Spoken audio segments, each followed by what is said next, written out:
What do you think? Is our production tight? Is the groove right? Does it make you wanna dance? Make you wanna take a chance? Make you wanna take a chance? That's why I make music. That's damnation. Damnation in France. That's Willa May. Warm cookies. If you're doing it professional. WDMN Media. Think, Tim. Tell me what you think about that. Elvis up. Wearing all the hats. Curator of the undefined. Speaker of the phone. Driver of the car. The one who told you you could be whatever you want. You could be a star.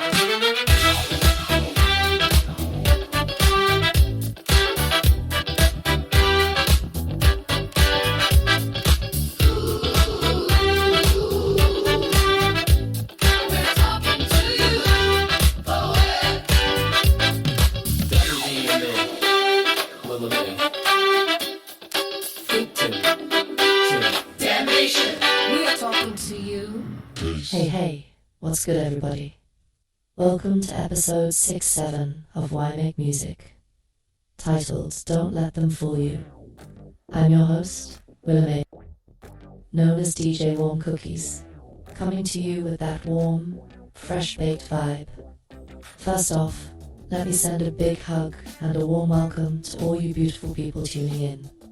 Thank you for joining me for another week of music, real talk, and good energy. I hope you're feeling cozy and ready to dive in. Get your milk and cookies, because we're about to get warm. A few quick shout-outs before we jump in. Be sure to follow me on Instagram, Facebook, Blue Sky, all the socials. I love connecting with y'all there. I'm also on SoundCloud, where a ton of you have been listening. In fact, we hit over 1,500 streams just last week on SoundCloud alone. Can you believe it? 1,500. That's wild. Thank you for streaming the music and spreading the word. It truly means a lot to this indie artist's heart. And if you haven't already, join the party on our socials and say hi. I promise I don't bite, I just bake. Quick plug.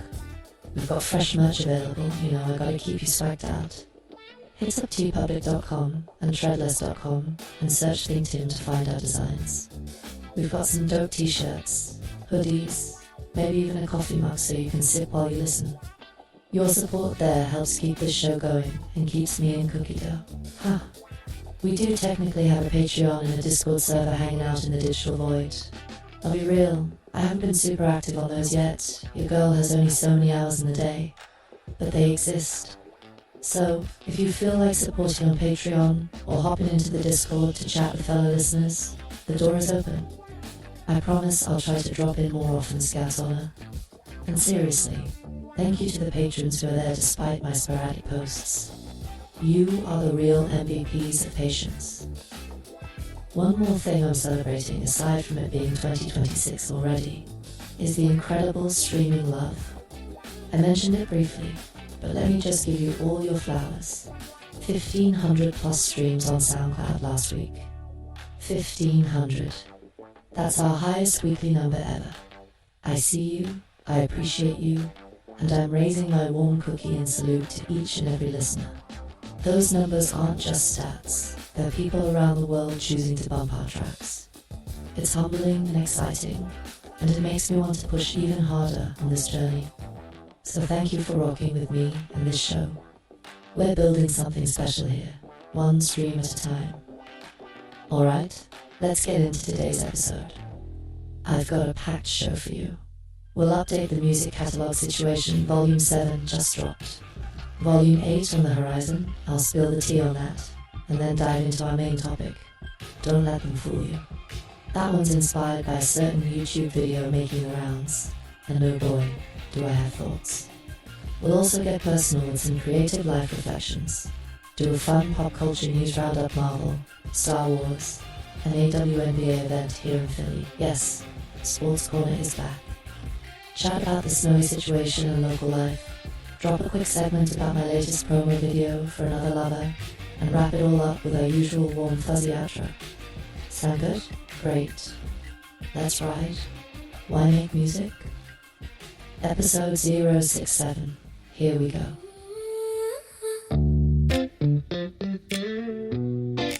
Ooh.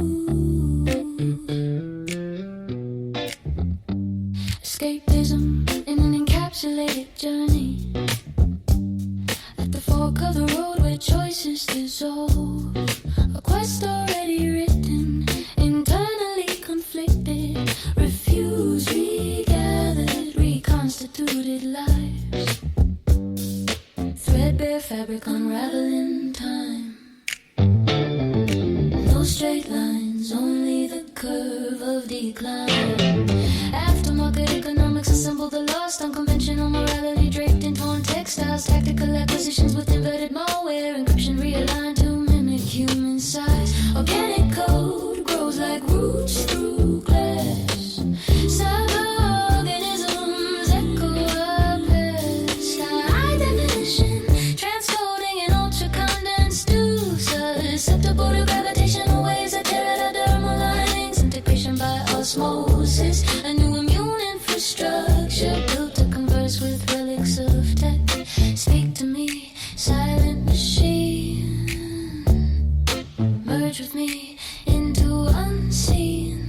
Longing to get away past the circuitry and runs to get away from what we built, from what we trust. Get away, get away. Never far enough away. Get away, get away.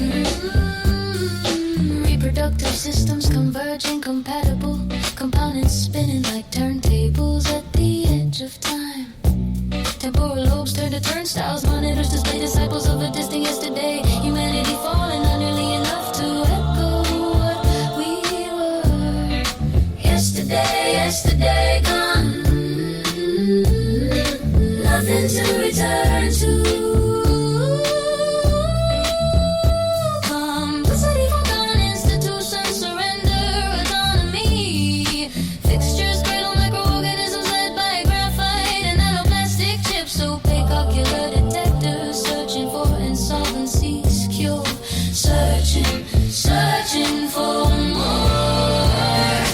Longing to get away where data dies and silence free. Longing to get away from the echo of our own disease. Get away from the shadow we can see. Get away from the shadow we can see.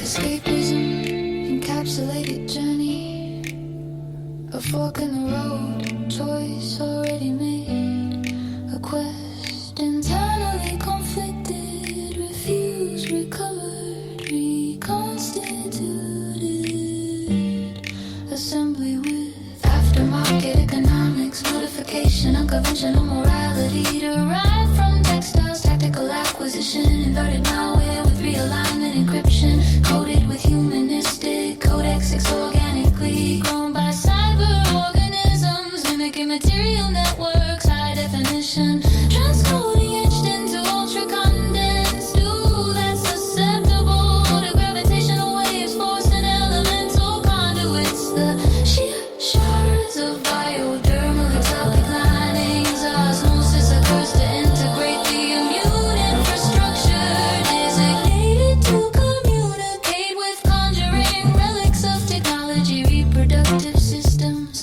convergence incompatible, components spin as if turntable linked in rotation to turnstiles, temporal lobes, interest face with monitors deployed to display. Disciples of the distant, yesterday's humanity falling not nearly in front for echoing can fill the audio sensory adaptations. Complicity is foregone as logical institutions surrender total autonomy toward fixtures containing adjusted microorganisms led by graphite gripping nanoplastic chips coated with opaque ocular detectors, researching solutions to insolvency of tactile digital device abandoned to malfunction with the micro-time perimeters no longer available to correlate data uploaded by an inferior reference source. Now knowledge is no longer attractive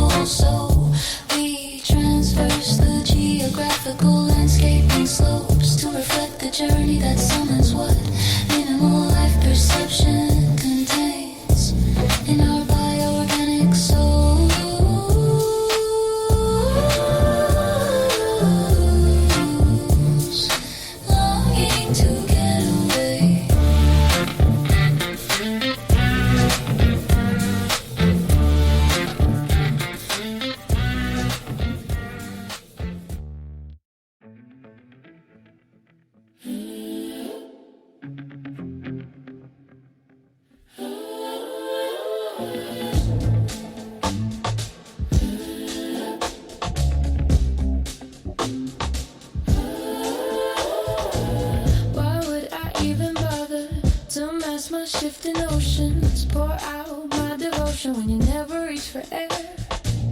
Was it all a compromise? A star bent by someone's eyes. Their canvas painted in my shade, but the picture wasn't fair. Not fair, not fair. Talking to myself like a ghost on the inside. All our time together, a mirage in my life. But the truth is I built an entire world of my own, where my pulse is the drum, where my thoughts are the throne. I'm alone, I'm not alone. With me to the edge of sanity.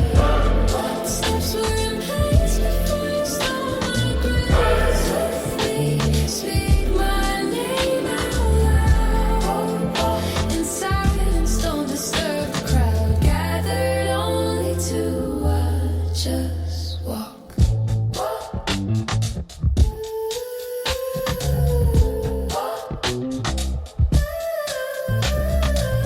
Am I less than you, or more than I've known? The sky says blue, but clouds make it monochrome. Why are we here, and who with the key? Secrets in the open, still invisible to me. I rode my bike to a tree, then turned and it was gone, vanishing like a memory I tried to lean upon.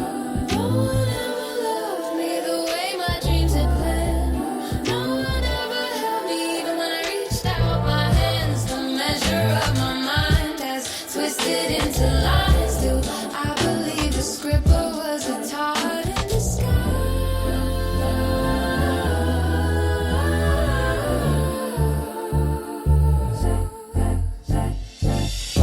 With me to the edge of sanity.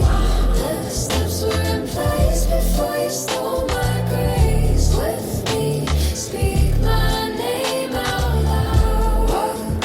In silence, don't disturb the crowd that has gathered to watch us walk. Walk, walk, walk.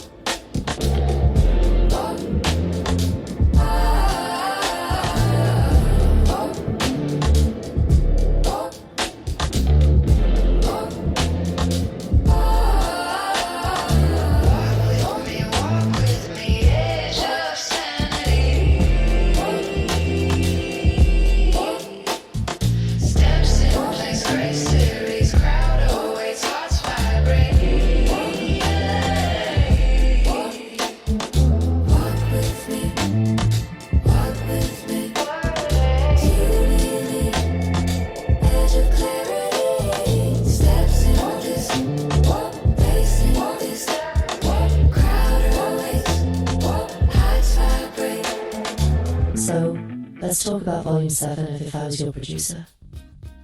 The idea was, if I were producing an album for someone, maybe an artist I admire, or even an imagined artist, what songs and sounds would I create for them? With Volume 7, I particularly had a concept in mind. I wanted to blend genres in a way that tells a story from track 1 to 10, almost like I'm producing a movie soundtrack for an imaginary film.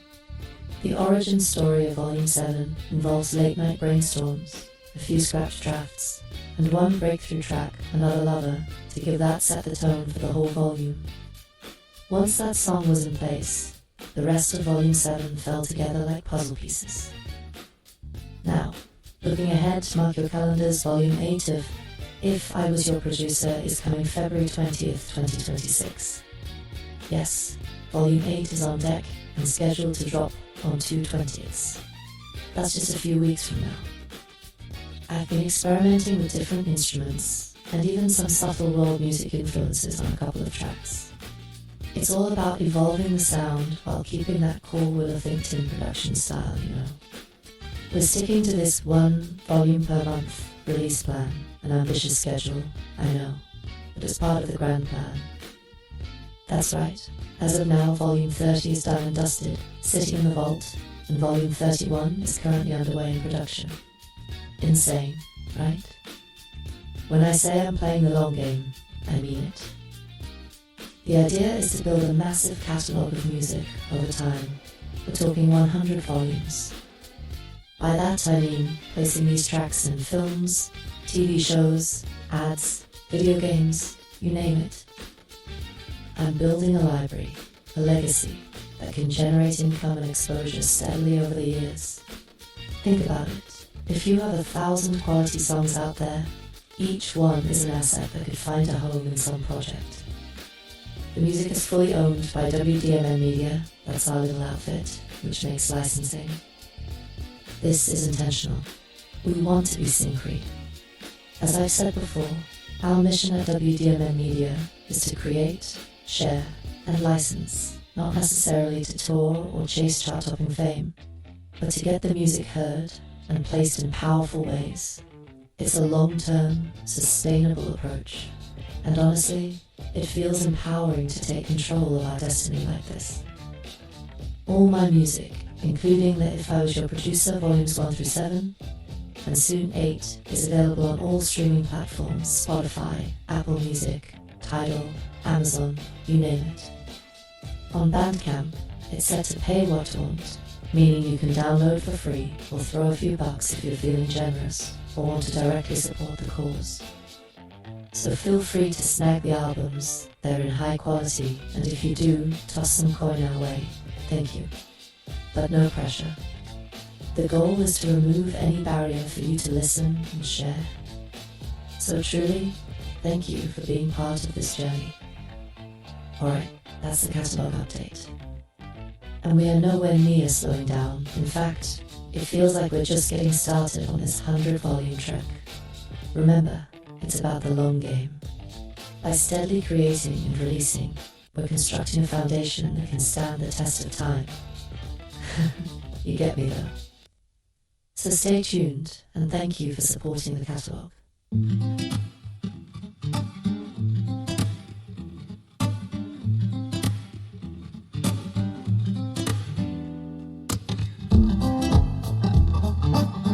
We buy roses sometimes, you know. We hold them like truth for a while. They bloom, we laugh, they fade. That's the way I like it. I question what I'm holding, what I mean by mine. Hands full of small, bright miracles I'm willing to sign. I dare to keep imagining, to build a quiet house of days where ignorance is gentle and love is not a maze. I offered up my everything before you even asked for more.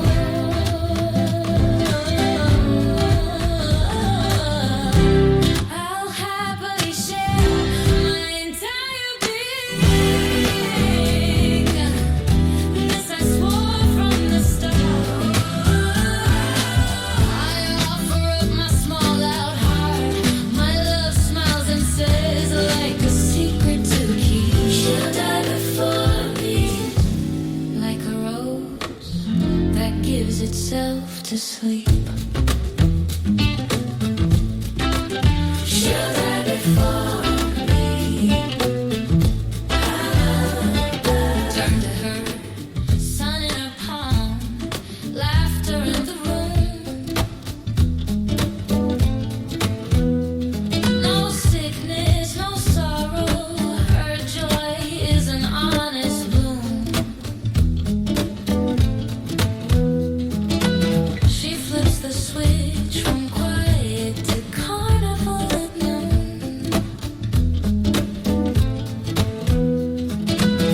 die before me, and we kiss. The moment sweet.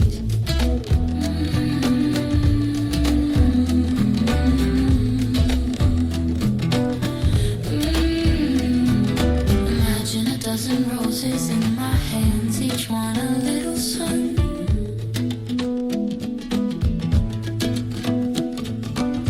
Cut from the garden, carried home, a ritual begun. They bloom and bow and give their scent.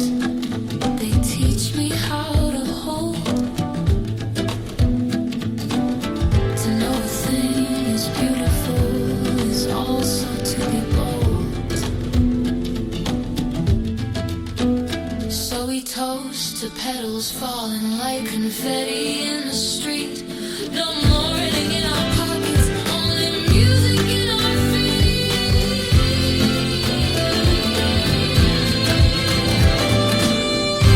I'll happily share my entire being. You can have my better part. I'll plant my promises into the garden of your heart. You like she'll die before me. She'll die before me. And I'll keep tasting the spring. We light the candles for the living, not the leaving.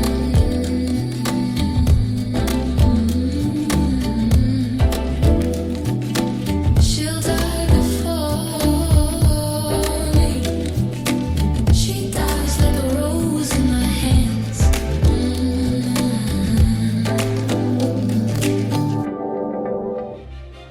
Now we arrive at the heart of this episode. Don't let them fool you. This segment is basically me putting on my big sister mentor hat and giving you some real talk, prompted by something I saw recently that got me all fired up. If you're an indie artist or just someone trying to make it in the creative field, listen up, especially. So, a few days ago I came across this YouTube video. Yes, it's made the rounds enough that folks have been asking my opinion on it. The video is basically promoting this idea of making passive income with AI-generated music. You've probably seen the type, flashy thumbnail, some guy confidently proclaiming, you can make $5,000 a month on Spotify by cranking out AI music, no musical talent needed. Ooh, the particular one I saw, I won't name drop the channel, but if you know, was basically a dude showing how he used an AI music generator, like Suno AI or something similar in ChatGPT, to create songs in minutes, upload them to streaming services, and supposedly rake in money while he sleeps. It's the classic get-rich-quick pitch, just repackaged for the AI music era. And let me tell you, I have feelings about this. Buckle up. First off, don't let them fool you. These schemes are not as easy or universally successful as they're made out to be. Whenever someone on the internet is pushing passive income hacks that sound too good to be true, especially in a creative industry, you've got to approach with skepticism. The video made it seem like anyone can generate a bunch of AI songs, upload 100 tracks to Spotify, and then just watch the money pour in from streams. It's a seductive idea, I admit. Who wouldn't want to wake up to thousands of dollars from songs you had an AI whip up in 5 minutes? But the reality on the ground for indie artists is very different. The video conveniently glossed over the streaming realities, and I want to break those down clearly. Streaming does not pay big bucks unless you have massive, massive play counts. Here's a hard truth. On Spotify, and similarly on Apple, etc., about 1 million streams yields roughly $3,500 in payout. Yes, you heard that right. 1 million streams, only around $3,500. As one industry analyst bluntly put it, that's not livable or sustainable for an artist. And they're correct, you can't pay rent on 1 million Spotify plays crazy, huh? To put it in perspective, if you wanted to make, say, a minimum wage monthly income from streaming alone, you'd need on the order of 500,000 to 600,000 streams every month. Think about that.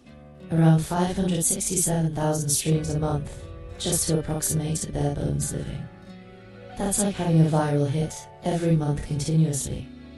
How many independent artists do you know pulling those numbers consistently? Very, very few. So when some YouTuber brags that they're making $5K a month off AI-generated songs, I have to suspect either A, they struck some unusual gold and are an extreme outlier, or B, they're, shall we say, embellishing the truth to sell a dream. And often it's a bit of both. Maybe they had one or two tracks catch some algorithmic playlist, and they extrapolate that into a narrative that anyone can do it easily. But for the vast majority of people, uploading a bunch of auto-generated music will just result in an ocean of songs sitting there with virtually no listeners. Spotify gets something like 100,000 new tracks uploaded every day, thanks to how easy DistroKid and others have made distribution. The competition for ears is unreal.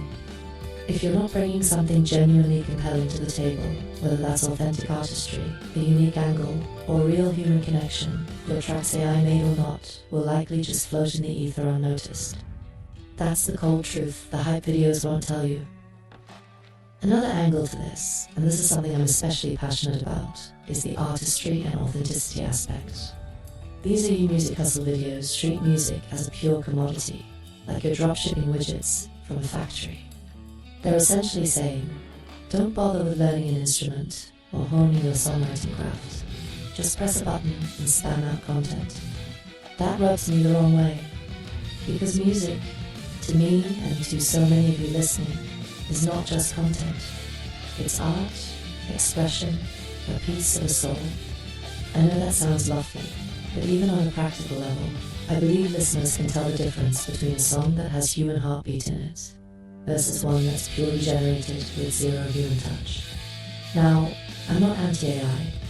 You all know I've talked about using AI ethically as a tool in past episodes. Heck, I've even dabbled with AI for things like idea generation or sound design assistance. But the key is human intent and creativity guiding it. The issue I have is with this notion of churning out AI music with no human input or care, purely to exploit a perceived loophole for cash. It's soulless. And ironically, I suspect it's not even that profitable for 99% of people who try it, because the songs likely won't catch on. Streaming algorithms might pick up one novelty track, but if a listener realizes the music is generic or emotionless, they won't stick around, they won't become fans, and they certainly won't remember you. There's no shortcut around genuine quality, at least not in a sustainable way. Let's also touch on the legal and ethical side for a second. We've had some very interesting discussions in the music world lately about AI and copyright. For instance, in the US, the courts and Copyright Office have been weighing in on whether AI-generated works can even be copyrighted if there's no human author. In a recent case, a federal appeals court straight up affirmed that works created solely by AI with no human authorship cannot be granted copyright protection. Basically, if a machine cranks it out and you just hit submit, you might not legally own that music in the way you think you do. The Copyright Office has indicated that only material with meaningful human creativity is eligible for copyright. So if your grand plan is to have an AI pump out hundreds of tracks and you collect royalties, be aware, if there's ever a dispute or if platforms start requiring proof of human authorship, you could be on shaky ground. We're in Wild West territory here, but signs are pointing to no human, no copyright. And beyond legality, there's the ethical dimension. Some of these AI music generators are trained on other artists' work. If you blindly use AI outputs, you might inadvertently be copying someone's style or even melodic fragments. We saw controversies with AI ghostwriters, mimicking famous artists' voices and styles. It opens a can of worms about originality and who deserves credit and payment for creative work. So the shortcut might land you in hot water or moral grey zones that you didn't anticipate. Here's my personal take, summing it up. Hard work plus intentional music making greater than any shortcut hype. I've been grinding in this music life for a long time, And one thing I know is that you cannot cheat the process. You can expedite certain technical aspects with new tools, sure, but you can't download passion. You can't fake genuine inspiration, and you definitely can't automate perseverance. If you want a sustainable music career or hobby or whatever it is for you, build it on something real. Yes, use technology. I'm not a Luddite shaking your cane here. Use AI as a helper if it suits your workflow. But don't buy into someone on YouTube selling you the idea that you can skip the human part of music and still strike gold. That mentality will have you chasing mirages. The people making the real money off those videos are often the ones selling a course or getting affiliate revenue from whatever service they're promoting. Classic confluence of those who can't do, teach, or at least make YouTube about it. Don't let them fool you into thinking there's an elevator to success. Most of us have to take the stairs. And honestly, the climb builds character. It makes you better. Every volume of music I produce, every song I painstakingly mix, is making me a stronger artist and producer. That's something no quick hack can give. So, to my fellow indie artists out there, keep doing your thing. Stay focused on the craft. If you see these sensational claims, take them with a grain of salt the size of a boulder. By all means, learn new tech and evolve, but always center your unique voice and effort in what you do. In the long run, a dedicated artist with 100 true fans will outlast a spammer with 10 million botted streams that lead nowhere. Quality over quantity, ironically I say that, while releasing enormous quantities of music, haha. But you all know, I strive to keep quality high, even with a large output. Intent and authenticity guide me. So yeah, don't let them fool you. Keep your eyes open, keep your heart in the music, and remember why you make music in the first place. Spoiler, it's probably not just for a quick buck. And if it is, you might be in the wrong field, friend.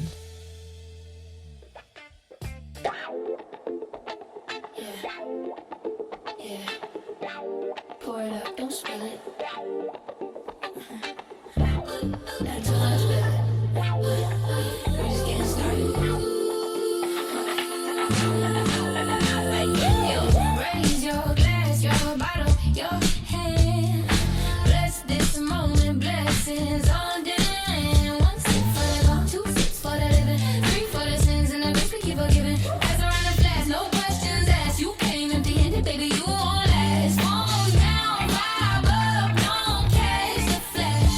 Tomorrow, shame ain't worth tonight. Says you lifted, shining the light. Toast to the moment, toast to the light. So let's make a toast to our gracious host. Stack so tall, man, we coast to coast. Flying us in like kings and queens. WDMN living out the dream. So let's raise these glasses, champagne splashes. We should be making deals, but we chasing dashes. Finances there, but the baseline smashes. Cars too heavy, yeah, we starting with passion. Kicks too clean, fresh custom shine. Colorway and animation, one of a kind. Who designed it? Tim, yeah, the mastermind. Catch us slipping through the crowd with the WDMN sign. And a in French, I can't pronounce the dish. Truffle on the plate, caviar with the fish. Vegan on the side, but the drink's not missed. Spare no expense, living lavish like this. Oh, he fancy, oh, she fly. Let us take a picture. We attract what we live, champagne in the tracks. Design, frame, vision, panoramic views. What's mine is the hustle, what's yours, you choose. No need for the gossip, no need for the shade. We trade by the second, we already made. Toast to the night, toast to the fam. Toast to the grind, toast to the brand.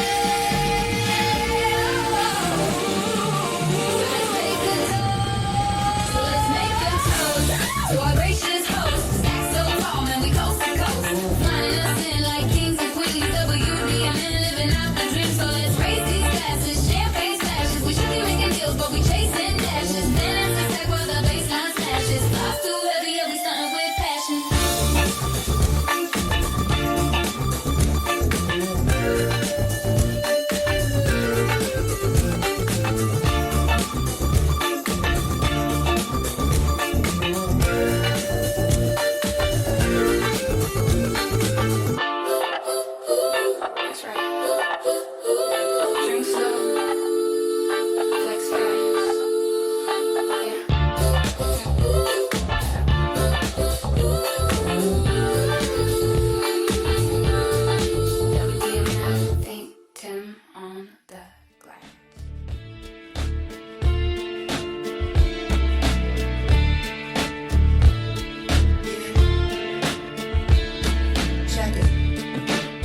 watch me spark.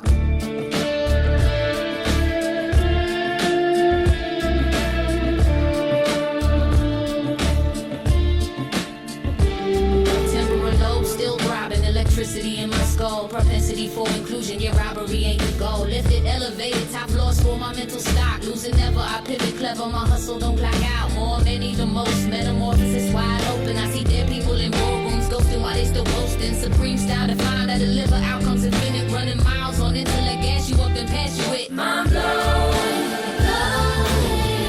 without even knowing how you supposed to live this life.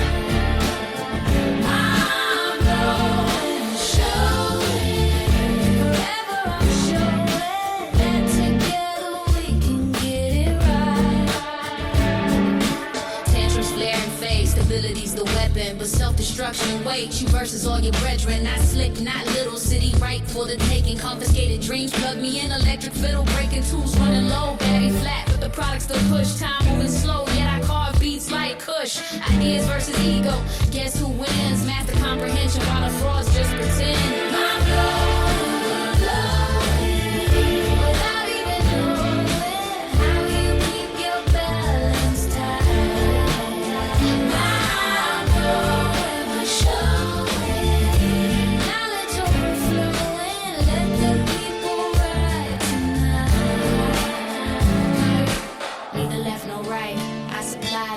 Equilibrium wobbles like goldfish sight. True slips, lies stick, life senseless, but we scrolling quick. Roll dice, slice pie, ill-gotten gains. No loyalty remains, only contracts and chains. But I remaster my masters. Own your sound, trailer cup vibes. This is mind over matter. City to city, town to town. Dropping wax grooves, let the needle crown. Beatles level growth, but the fiction they selling. I'm the doc of my script, words truthfully spelling. Ask me nothing, but my record is proof. A hustler with a conscience, producer in the booth. Folk rap fusion, street corner stage, and a kid with a blaze. Skywalk every page. Truly, utterly. My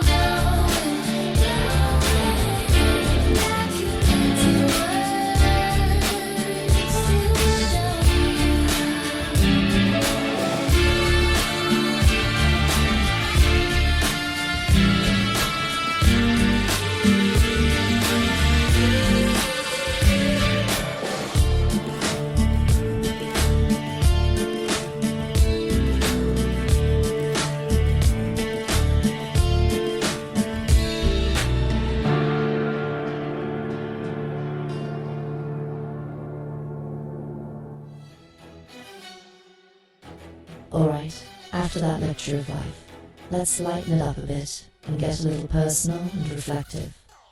This next segment is a mix of personal reflections and some culture commentary, lovingly baked together like a good batch of cookies. Consider it the part of the show where we just chat, friend to friend.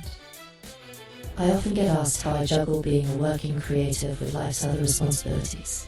Family, day job, social life, what's that?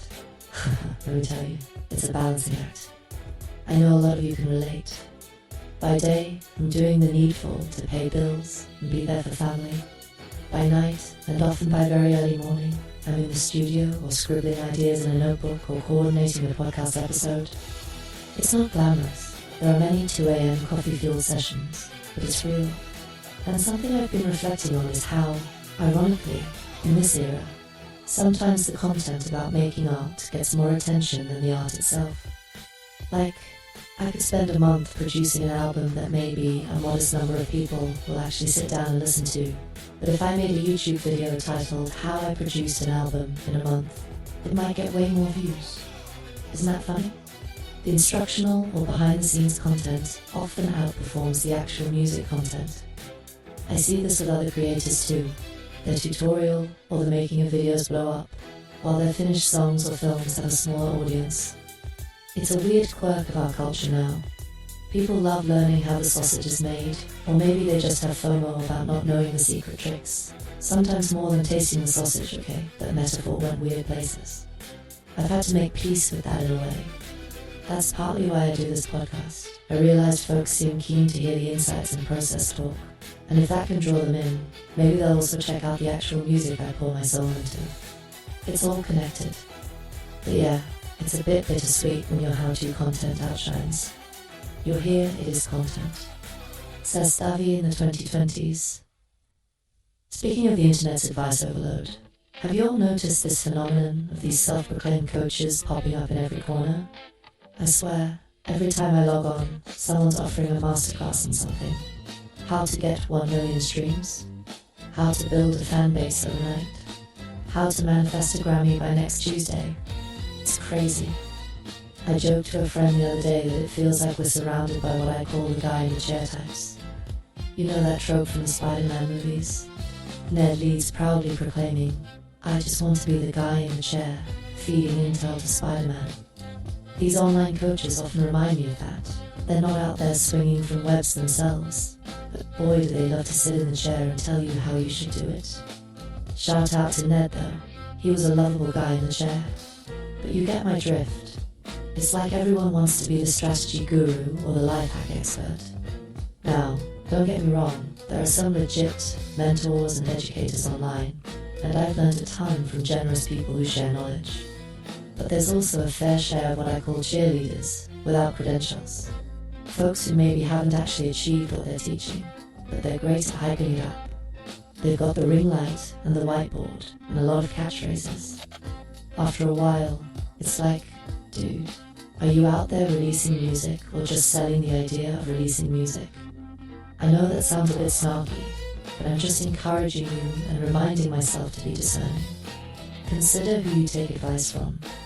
If Spider-Man's life is on the line, he needs a guy in the chair who actually knows what they're doing, not just someone who watched a bunch of YouTube and thinks they're an expert. Same with us, if we're dedicating our life to this craft, we want guidance from those who walk the walk, not just talk the talk. On a more introspective note, I've been thinking about the habit of starting too many things versus completing things. Oh boy, this is a big one for a lot of creatives. We are idea machines. I bet some of you listening have like 50 half-written songs, or a notebook with 20 business ideas, or a folder with 100 unfinished beats. Guilty is charged over here too. I constantly have to rein myself in and say, finish what you started, Willa. It's so tempting to jump to the next shiny idea, because new ideas are exciting and they don't have the hard work attached yet. Finishing a project, though, that's where the grind kicks in. Those last 10% of tasks that take 90% of the effort, mixing and mastering the album, editing the video, proofreading the article, that's when it stops being fun and starts being work. But that's also where so many people fall off. I read somewhere that the difference between a professional and an amateur is often simply finishing. And I feel that I've been training myself to close loops. If one starts volume 31, I'm going to see it through to completion before I allow myself to wander into volume 32's ideas. Okay, small confession. I might have a file of notes labeled volume 32 ideas already. I can't help it. But I won't start actual production on it until 31 is done. That's the rule. The same with this podcast. Consistency and follow-through are key. We're at episode 067 now, and I fully intend to hit 068, 069, and onward without skipping, because showing up week after week is its own creative discipline. And to tie this back to our theme, there are tons of folks who talk about their grand plans. I'm gonna make 5 albums, write a novel, start a company, etc., but far fewer who actually execute and complete. I want to be in the latter camp, and I want to encourage you to be there too. It's better to finish one song than to have 20 8-bar loops that never see the light of day. Better to publish that short story than to have 1,000 story ideas jotted down that no one ever reads. Completion is king. This all circles around to a reaffirmation of my long-term creative vision that I mentioned earlier. I'm aiming to create 100 volumes, yes, 100, of original music that's roughly 1,000 songs as my magnum opus catalogue. Some people hear that and go, are you insane? Maybe a little. But hey, it's my mountain to climb. It's like my version of writing the great American novel, except it's the great WDMN music catalogue. Having that audacious goal keeps me motivated. It's a North Star that reminds me why I'm putting in the hours. It's not for overnight fame or any external validation. It's because I genuinely love making music, and I want to leave behind a body of work that represents who I am and what I've learned. Legacy is a big word, but that's kind of what it is, a creative legacy. I think about artists like Prince who had vaults of unreleased songs, or someone like Frank Zappa with his gigantic discography that treated music like this vast, continuous exploration. I aspire to that. It's the slow and steady hustle, and I know many of you out there have similar big visions for your own life or art. If you do, I salute you. Let's keep each other accountable to not get distracted by every fad or discouraged by the slow pace. We're playing the long game together. 100 volumes, 1,000 songs, one warm cookie at a time. Hugh, okay? That got a bit deep. But I hope you found some resonance in it. Sometimes I just need to speak these thoughts out loud, and it feels like I'm talking to friends who get it. If any of that hits home for you, the balancing life and art, the frustration with internet gurus, the need to focus and finish projects, know that you're not alone. We're out here in the trenches together, making the best of the chaos and trying to create something meaningful. And we got this. Alright, how about we shift into a fun zone now? Enough introspection, let's do a pop culture roundup. I've got some cool news bits I'm excited about, and I can't resist geeking out on some sports and nerd culture stuff. Here we go.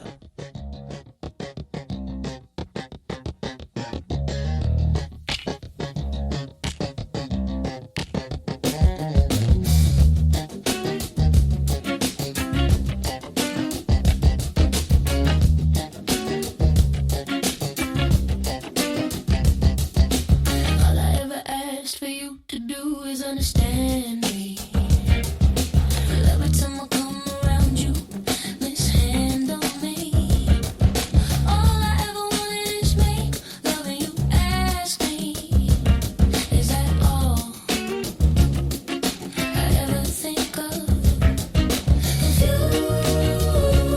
Confusion, people, we'll never lose. We're always confused.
Text me.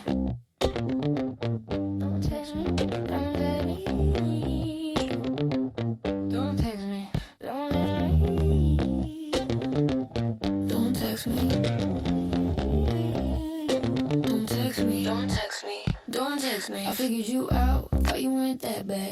maybe a little bit sad. Kinda funny when you got mad. Never on point, dropping wild ass comments. I put my own clapbacks, but they stayed unseen. Yeah, maybe I drafted them. Even tossing an emoji or two, lighthearted, trying to play it cool 3 times a day, like deja vu. Damn, did I alert? Now I hate that sound. Funny how a simple thing flips my smile upside down. I know I can't stop it. Shouldn't even be a care. But you text like I owe you, and I'm stuck in this layer. What kind of thrill do you get? Is it me or is this your stick? Every person you latch onto, homie, player, you about to get flicked. Don't you text me, I don't know you like that. Don't you text me crazy eyes, as a matter of fact. How did this even start? How were we connected? If I answered back once, that was never expected. Damn, call it reflex, call me multitasking. Thought you wasn't one from the questions you were asking, had me tripping. I don't even front that level of uncool, yeah, that's a stunt.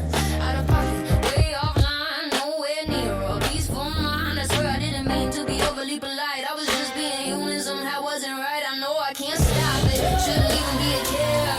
When you pop up relentless like signals in the air. What kind of thrill do you get? Is it me or is this your stick? Everybody gets caught in your web, yeah, homie.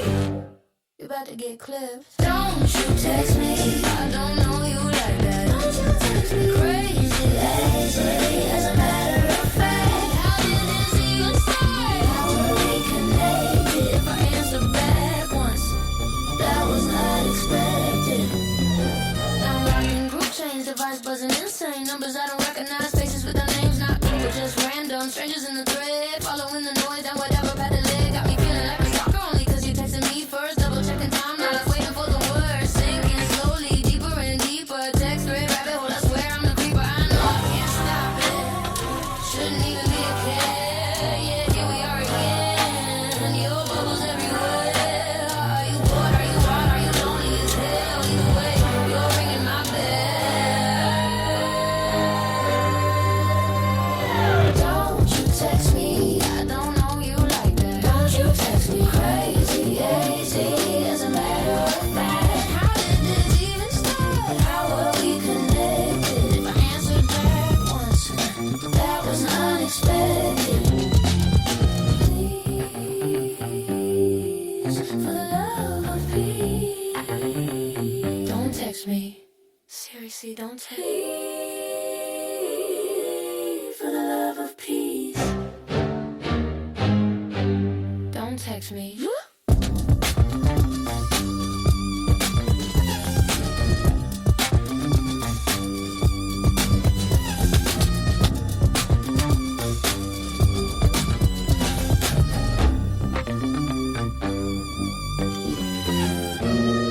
Alright, let's talk Grammy nominations, people. The 2026 Grammy nods just dropped, and it's a wild mix of the expected and the completely unexpected. First off, Kendrick Lamar is leading the pack with 9 nominations, including a shot at Album of the Year for his LPG NX. He basically cleaned up last year, and now he's back, aiming to finally snag that elusive Album of the Year win. He's been nominated 7 times for it, but never won. And get this, none of this year's Album of the Year nominees have ever won that prize before. So whoever wins will be a first-timer. It's a stacked AOTY lineup with some real surprises. Bad Bunny scoring only the 2nd Spanish-language album ever up for Album of the Year. Lady Gaga, Justin Bieber, Tyler the Creator, Sabrina Carpenter, Clips, and Leon Thomas. Yes, you heard right. Sabrina Carpenter is in Album of the Year territory, alongside heavy hitters like Gaga and Kendrick. Sabrina snagged 6 noms overall, which who had that on their bingo card? Not me. And Clips, the reunited rap duo of Pusha T and Malice, landed here with their first album in 15 years. Talk about a comeback. We love to see a left field pick like that, shaking up the category. It's also Leon Thomas's first big mainstream recognition, an R&B upstart going toe-to-toe with superstars. We love to see a non-major label vibe artist in the mix with the big names, right? And with Bad Bunny's album, the Grammys are going global again, embracing Latin music at the highest level. Overall, Album of the Year is a free-for-all this time, and I am here for it. Now, Record of the Year and Song of the Year. These two are always a bit confusing, but basically they've nominated a lot of the same tracks for both. We've got Bad Bunny's Bilingual Banger, DTMF, Lady Gaga's Dance Anthem, Abracadabra, Doshi's viral hit Anxiety, Billie Eilish with a sweeping ballad, Wildflower, Kendrick Lamar, and Zia's soulful collab Luther, Sabrina Carpenter's sly pop track Manchild, and Rose from Blackpink with Bruno Mars on the disco pop act. Those are up for Record of the Year. For Song of the Year, which is about songwriting, it's almost identical, except they've swapped out one cool indie pop tune, Chapel Roan's The Subway, for something totally bonkers, Golden by Hunter X. Don't know Hunter X? You wouldn't. It's a fictional animated K-pop band from a Netflix movie. Yup, an imaginary band is nominated for Song of the Year. It's wild. We have officially blurred the line between real and virtual in music. I mean, do we send a Grammy invite to the CGI characters? Regardless, Golden has been a streaming juggernaut, and it shows the Grammys are embracing global pop in new ways. In fact, Rose's nomination is historic. She's the first K-pop artist ever up for Record of the Year, thanks to APT. We love to see it. It's a banner year for international vibes. A couple more notes on Record Song. Billie Eilish is back in the big categories after a little hiatus. Wildflower got her on the list. Even though, fun fact, that song actually came out back in 2024 and only got released as a single now to qualify. Sneaky, but hey, Billie's in the race. And Kendrick and SZA's Luther. Now that one dominated the charts 13 weeks at number 1 on the Hot 100. So you know it's a frontrunner. I wouldn't be shocked if Luther takes Record and Song of the Year. It's that good. Meanwhile, Gaga's Abracadabra is a bop, but maybe not her most memorable one. Reviewer quipped, nobody will remember it as a year-defining song. And Doshi's Anxiety, love the energy, but it apparently borrows a bit heavily from a 2010s hit. Some say it's basically a remix of Goatee's, somebody that I used to know. There's some debate on those picks. It's the Grammys. We gotta have opinions. Alright, Best New Artist. This category is stacked with curveballs. This year's class of newbies is all over the map in the best way. You've got Olivia Dean, a soulful UK singer. The Maria's a dreamy indie band, making bilingual waves. An alt-rock singer called Sombra. Lola Young, a buzzy British songwriter. And then, on the flip side, you have Addison Rae. Yes, that Addison Rae, the TikTok dance queen turned pop singer. If you told me a year ago that Addison would be a Grammy-nominated Best New Artist, I'd have spit out my coffee. But here we are. Her nomination actually defies the Academy's usual neglect of social media acts, as one outlet put it. We also have Cat's Eye, a manufactured Capo Vegas synth girl group. Even they said they never dreamed they'd be up for a Grammy. They're so new, half of us are Googling them right now. That group apparently scored 2 nominations, so clearly the Grammys are feeling the Capo wave. And then there's Leon Thomas, an R&B singer-songwriter who's actually been in the industry for a decade behind the scenes now, finally getting his spotlight. Leon is interesting because he's also the only R&B act in the Best New Artist bunch, and his album Mutt is up for Best R&B Album. Double duty. Honestly, this Best New Artist lineup might be my favorite in years. It's got a little bit of everything. Industry veterans, finally breaking through. Indie darlings, a viral social media star, even a touch of K-pop. We love to see the Grammys embracing such a mix of newcomers. It keeps things exciting, and it'll make for a fun race. Imagine the collabs and cutaways in that category on awards night. Now for the genre heavy hitters. Best Rap Album. This one is a murderer's row of talent. We've got Kendrick Lamar's GNX, Tyler the Creator's, Chromacopia, Clips's Let God Sort 'Em Out. Plus the new school represented by Jid with God Does, Like Ugly and Glorilla with Glorious. That's right, Glorilla, a rising female rapper, snagged a nomination here, which is awesome to see alongside the guys. The cool storyline. Clips Pusha T and Malice not only came back after ages, they got nods in both Album of the Year and Best Rap Album. 15 years since their last album, and they stormed back into the Grammy spotlight. If that's not the comeback of the year, I don't know what is. And Tyler, the creator, this man refuses to be put in a box. Chromacopia is up for a rap album, but Tyler also dropped another album this year that's nominated in Best Alternative Music Album. Yes, he might win a rap Grammy and an alternative Grammy in the same night. Talk about genre-bending artistry. And speaking of genre-bending, the hardcore band Turnstile pulled off nominations across rock, metal, and alternative categories. Not directly related to rap, but I have to shout it out because it's just so cool. The Grammys really said, who cares about genres? Good music is good music. I'm here for it. Best R&B Album is another category I'm keeping an eye on, because it's a great mix of established voices and new blood. The nominees are Gavine for Beloved, Coco Jones, Why Not More, Ladisi The Crown, Teyana Taylor, Escape Room, and Owl Guy, Leon Thomas Mutt. It's nice to see a spread from a legend like Ladisi to a breakthrough star like Coco Jones, who's been steadily rising to Leon. Thomas making a splash with his debut. Leon's Not Here, as I said, is huge. He's possibly the most new of the bunch, and already rubbing shoulders with veterans. If you needed proof, the Grammys are giving fresh talent a chance. There it is. And by the way, Leon's also up for Best New Artist, so he's doing something right. Also notable, R&B performance and song categories have him and others Kalani, Summer Walker, etc., indicating R&B had a strong year of new voices, but I digress. The album category is the big one, and I'm curious to see if the Academy goes with a beloved newcomer or an established favourite here. Now, what's a Grammy discussion without some drama? Let's hit the snubs and surprises real quick. The stuff everyone's arguing about online. Major snub alert. The Weeknd. He had a highly anticipated album, Hurry Up Tomorrow, and zilch, nothing. It's wild after his famous falling out with the Grammys a few years back. We thought fences were mended when he appeared on some nominations last year, but apparently not. The Weeknd is again nowhere to be found, which has fans, and probably Abel himself, rolling their eyes. And he's not alone.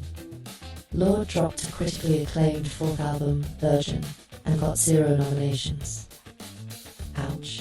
Fans are definitely siding the Academy for that one. Also missing in action, rising pop singer Gracie Abrams, who many expected might sneak into Best New Artist or Pop categories, got shut out entirely. Every year, we get a few wait. How did so-and-so not get a single nod? This year, it's Lorde, The Weeknd, maybe a few others like that. On the flip side, the surprise nods have people buzzing. We mentioned Addison Rae and Cat's Eye in Best New Artist, totally out of left field. And how about Justin Bieber? His album Swag had almost 0 promo and lukewarm reviews, yet it sneaks into Album of the Year. Even Justin might have been like, wait, what did I get nominated for? Laughs.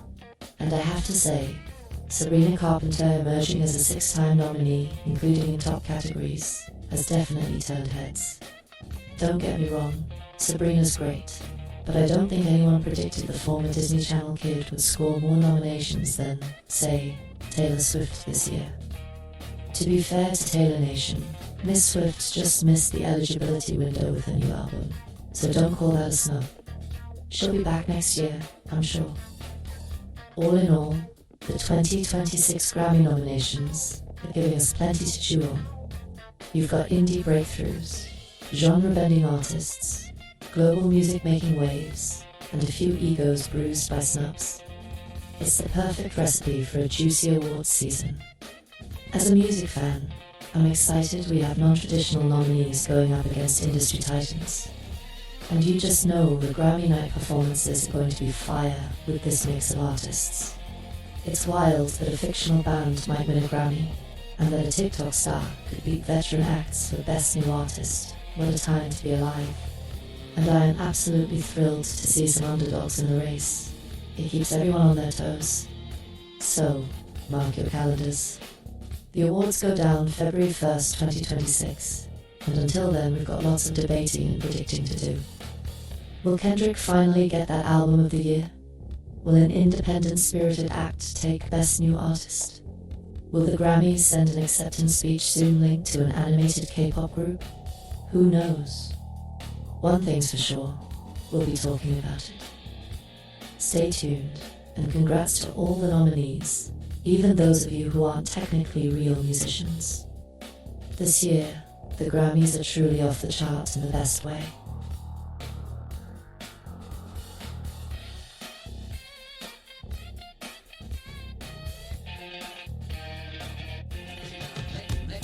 Make the rear view dance. Too late. Freedom. Sunshine in advance. In advance. Make the rear view dance. Too late. Freedom. Sunshine in advance. Sunshine. Drop it. WDMN. Came through the lane like royalty. Credit crown high, fueled by loyalty. System retooled, demanding only truth. Hot track, too easy in the booth. Coast to coast, cooking, sprinter Maybach. Touchdown dinner, pilot on playback. Show up late, still they shout winner. Didn't make a sound, but the floor gets thinner. You got it. We rock. Feel anticipation. Crowd riot. Rear view dance. Too late. Freedom. Sunshine in that in. Sunshine in that rear view dance. Too late. Freedom. Sunshine in that sunshine in that. Need a vaccination. This groove contagious. 808 fever makes outrageous. Teddy said, "Booty cool." Jason hell hard. Now both combined. Go kart superstar. Helicopter hover. Heat from above. Maniac in motion. Producing what I love. Baseline preacher. Kick drum sermon. Audio inferno. Crowd still burning. Tell the driver he knows the plan. Drop the beat right here. Drop the beat right here. Drop the beat right here. Now the rear view swinging, sky blue chrome, freedom anthem, mobile home, sunshine syntax, praises in advance. DJ cuts lines till the records dance. Concrete jungle, two-lane prayer, mirrors flash, hope in the summer air. Grip that wheel, destiny in hand, shift that gear, yeah we command. Digital odometer, hit and replay. History loops every word I say. Legacy engine, talk of time. Prophecy bumps on the dotted line. WDMN radio, signal divine. Static and soul, perfectly aligned. Rear view glow, horizon romance. We driving forever in this freedom train. Make the rear view dance. Too late. Freedom. Sunshine in advance. Sunshine in advance. Make the rear view dance. Too late. Freedom. Sunshine in advance. Sunshine in Make the rear view dance. Too late. Freedom. Make the rear view dance. Make the rear view dance. Too late. Freedom.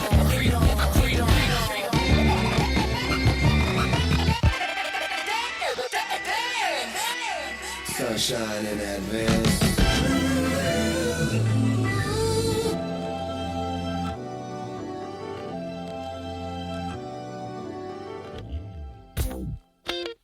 Turn it up. We're talking maximum fun, baby. Yeah.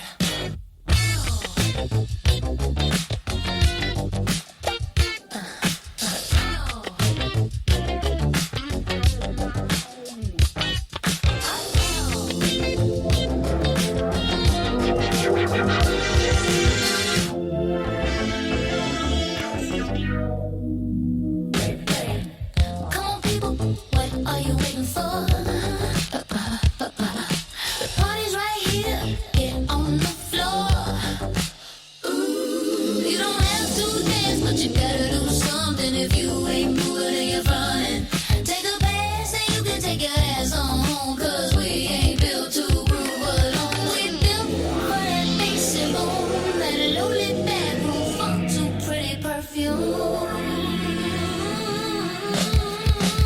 Because we're talking maximum, damn. We're talking sign that in the air, yes ma'am. Maximum fun, oh yeah, them is the greatest, the best, all of that.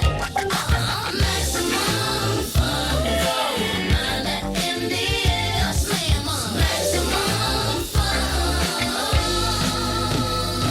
yeah. I know lately folks be tripping, party in a bubble, living off fiction. But we ain't playing that tonight.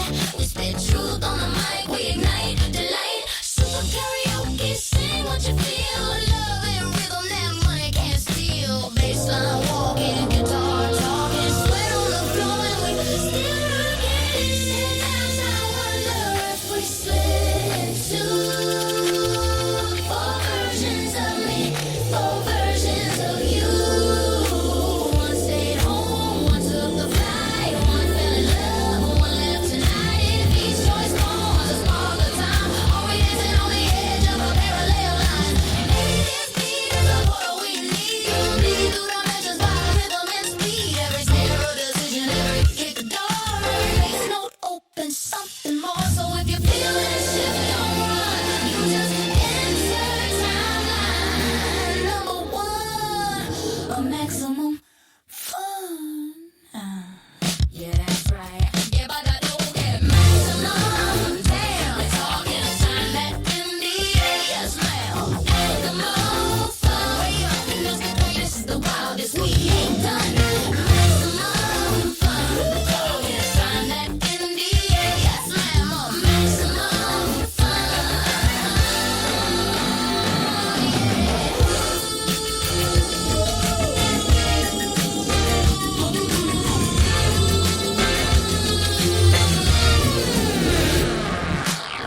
Bass walking, lights flashing, crowd snapping, hands clapping.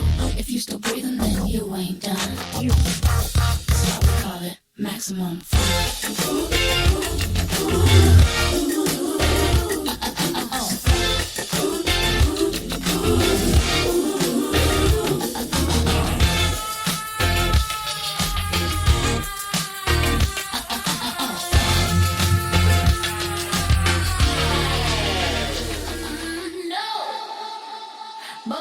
Bubble up, yeah. We pop, we drop, we glow up non-stop. To turn the lights down low, we about to blow. Whoa, bass go boom like so downtown flow. I klubben brutal, so binnen gunnar de mot spotlight. Neon big bounce, moving like dream. Shake that tempo, cream on the scene. Lip gloss, cherry, honey, dale con me. Går de andra rhythm och du säger hey. No, då är det not a nice to vibe. Work och tja de towel, come alive. Girl crush it, energy wild. Eyes like when we slide in style. Makeup on fleek, body speak shit. Get away drum kick, ignition jump big click. No, no, no.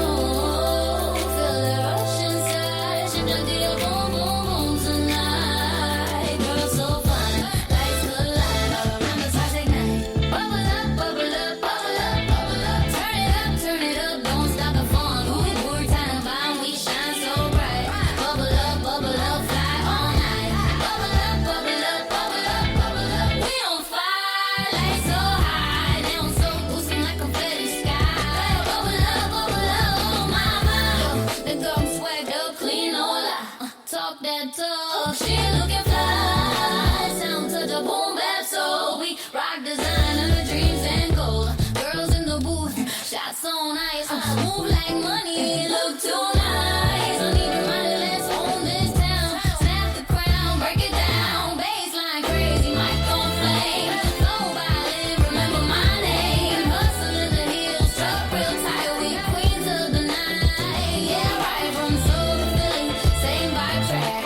Hands up high, no turning back. Shout out to the girls that ride with grace. Lipstick bold and mirror face. Lips grip, rewind that heat. Every girl here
Time for the pop culture roundup, where I hit you with some of the latest happenings in the world of sports, movies, and all that good stuff. Basically Willa's quick tour of what's poppin'.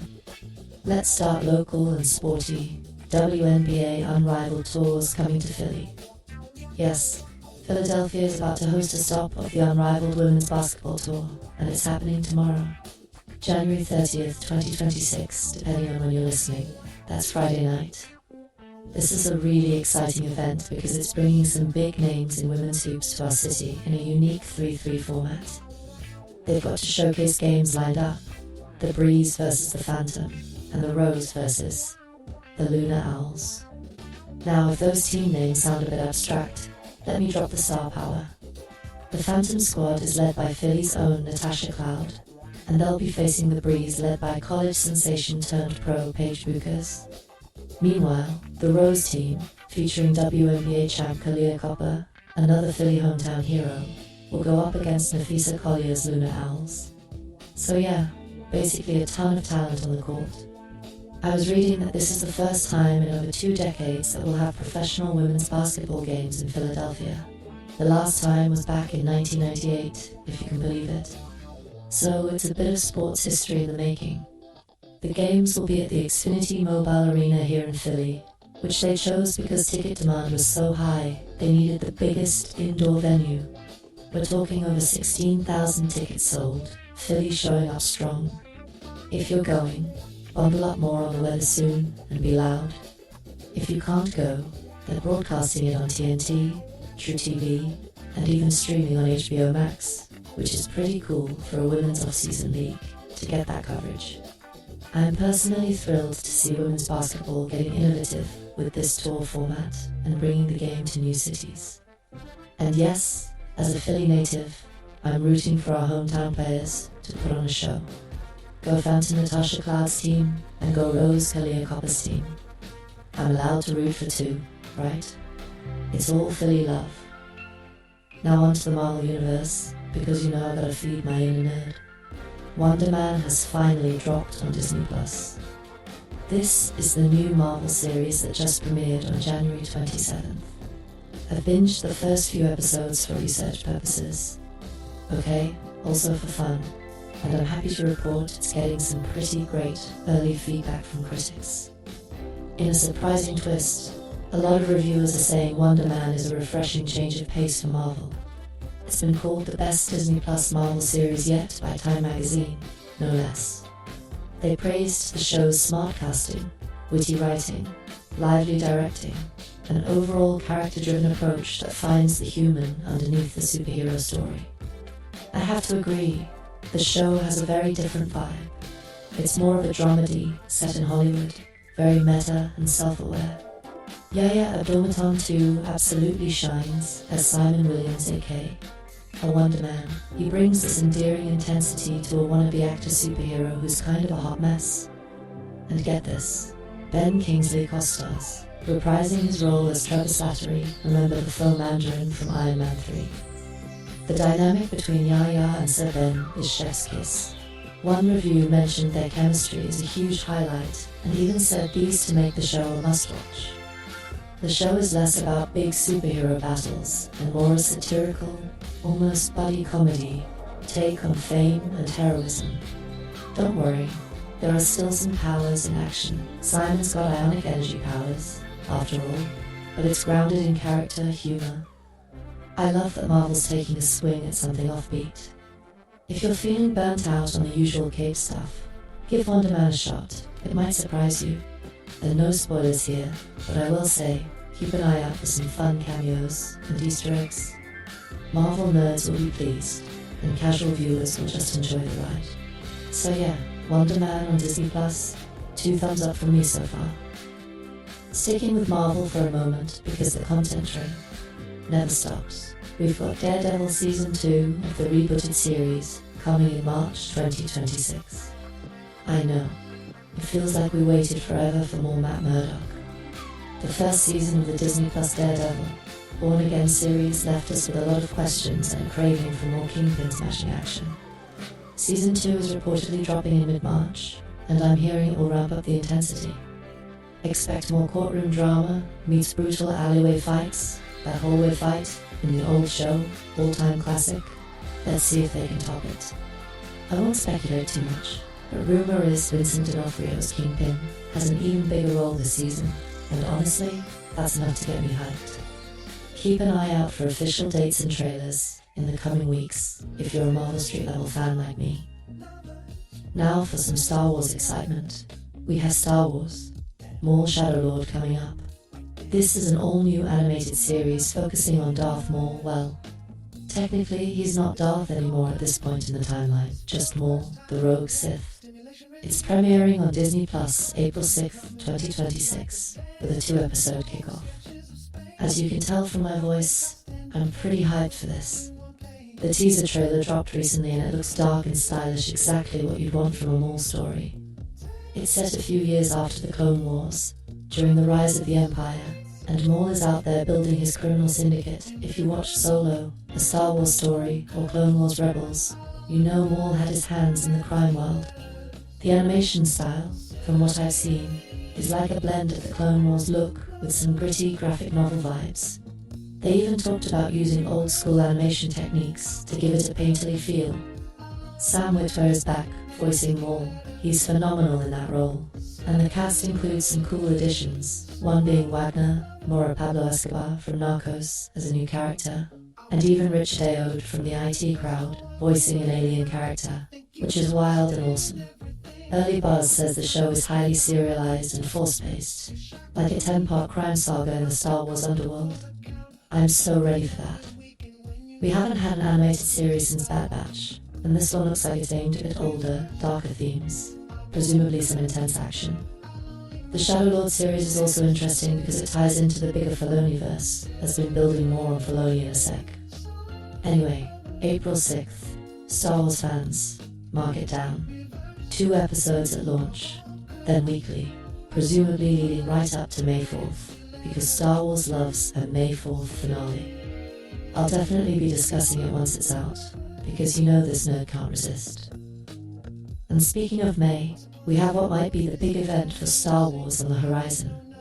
The Mandalorian and Grogu movie is slated to hit theaters in May 2026. Specifically May 22nd, 2026, if the schedule holds. This is huge because it will be the first Star Wars theatrical film since 2019's The Rise of Skywalker. It's been a minute. And it's bringing our beloved Din Djarin, Mando, and little Grogu to the big screen for a presumably epic adventure. This movie is essentially the culmination of the Mandoverse storyline that Dave Filoni and Jon Favreau have been weaving through The Mandalorian, The Book of Boba Fett, Ahsoka, etc.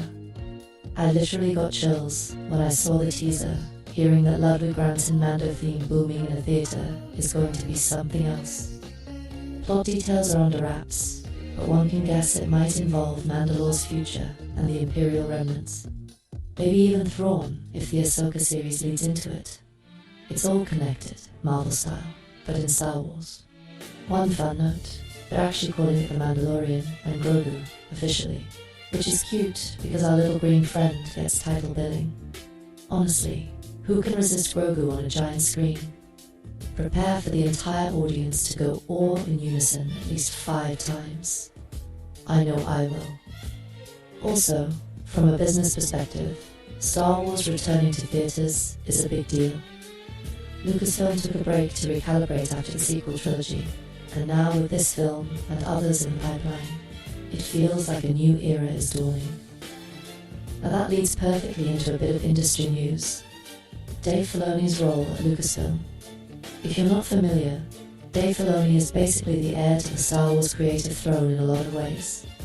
He got his start working closely with George Lucas on the Clone Wars, and has since been the mastermind behind Rebels, The Mandalorian with Favreau, Ahsoka, etc.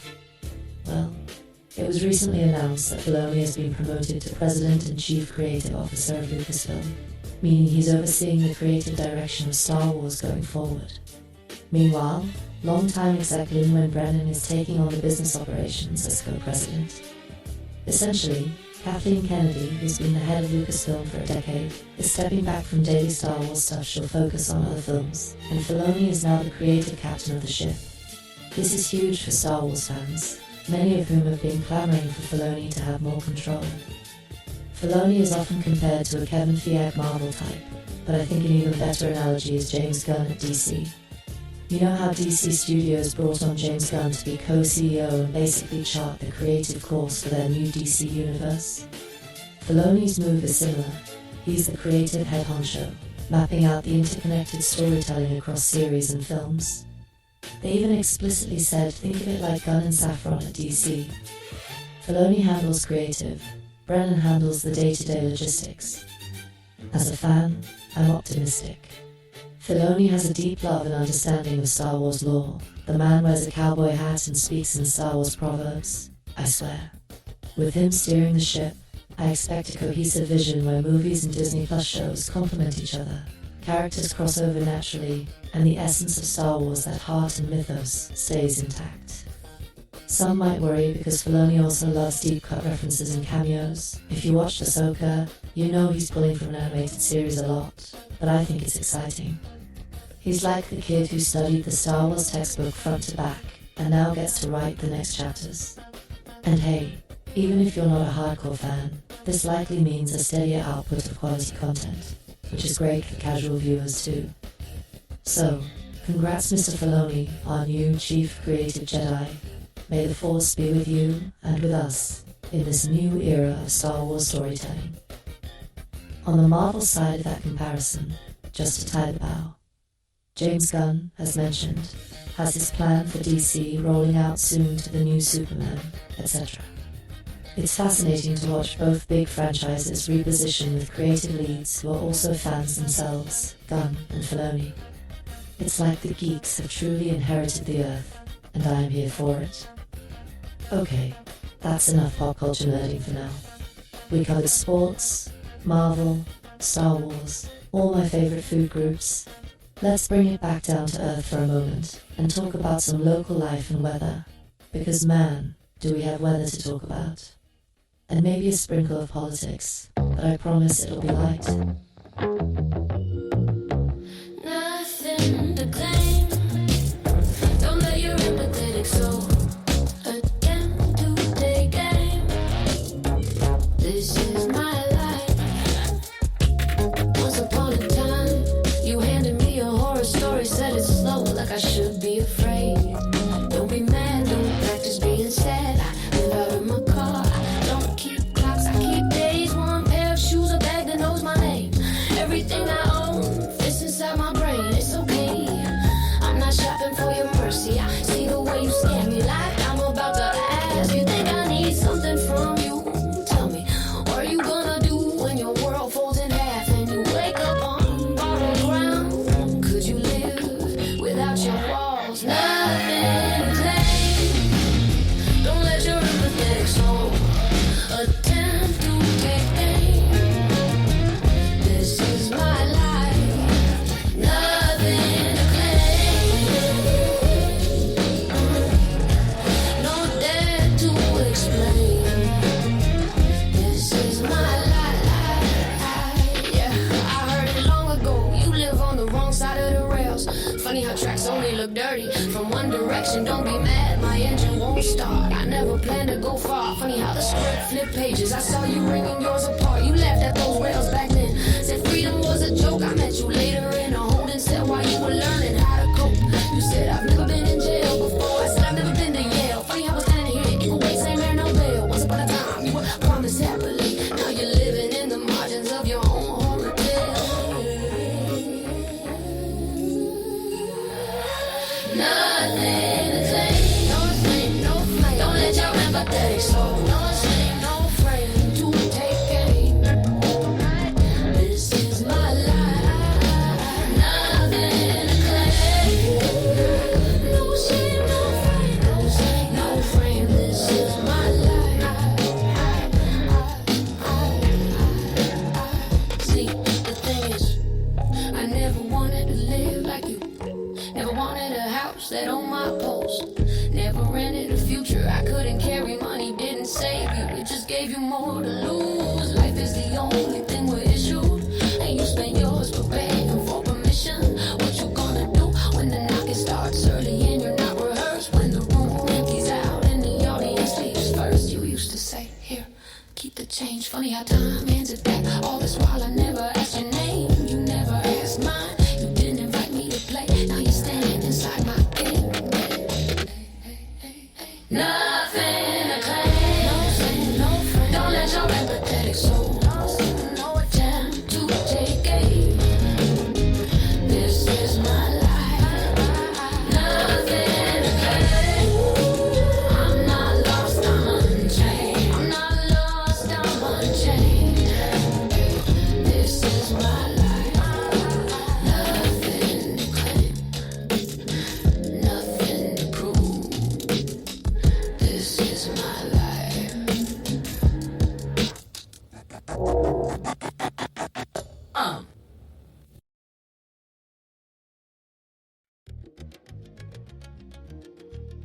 So this is a short but sweet segment. Think of it as a little bonus cookie at the end of the batch.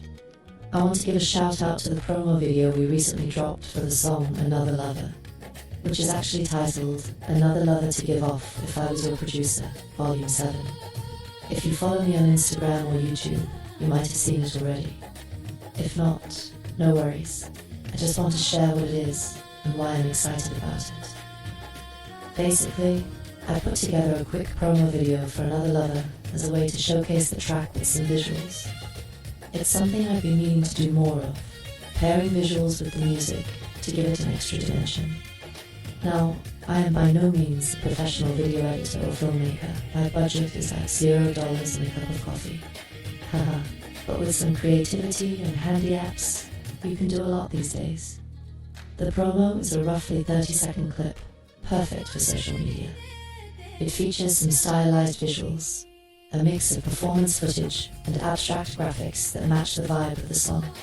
I went for a kind of dreamy, neon-lit aesthetic.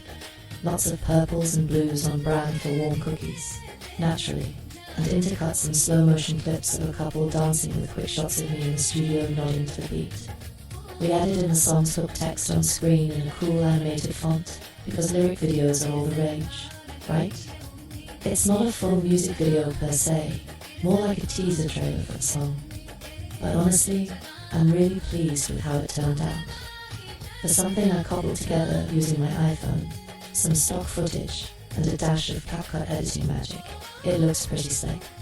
It captures the sultry, groovy vibe of Another Lover in visual form, which is exactly what I was aiming for. Let me tell you, seeing even a mini visual representation of your song is such a rewarding feeling. Another Lover to Give is a track I love. It's got this smooth R&B groove with a modern twist. And lyrically it's about wanting to give love fully and freely. In the promo video, I think we conveyed that mood. There's a warmth and a romantic feel to the imagery, without being too unvenomous. I even managed to sneak in a shot of a warm cookie on a turntable. Just kidding. Or am I? You'll have to watch to find out. But seriously, the feedback has been great. A lot of you left comments with heart-eye emojis, and saying the visuals fit the song perfectly. That makes me so happy, because it means we hit the mark. If you haven't seen it yet, you can find the Another Lover promo on my Instagram Reels and on TikTok.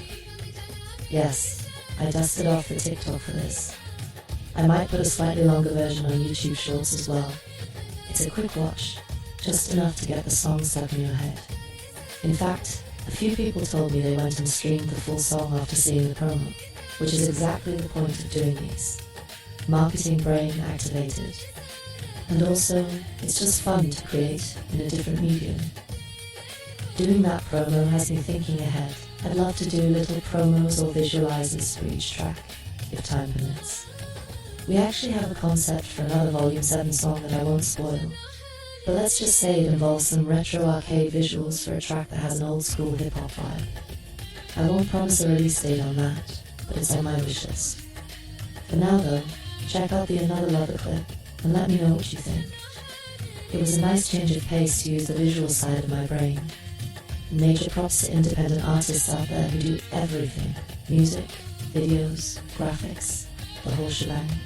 It's a lot of work, but it's also empowering to bring your vision to life fully. Right, mini segment over. I just wanted to shine a little spotlight on that promo because, darn it, I was proud of it, and this is my podcast, so I get to do that. Thanks for indulging me. Now, let's wrap this baby up with our outro, complete with some positive affirmations and final thoughts. You know the drill. It's where I send you off feeling good. Here we go.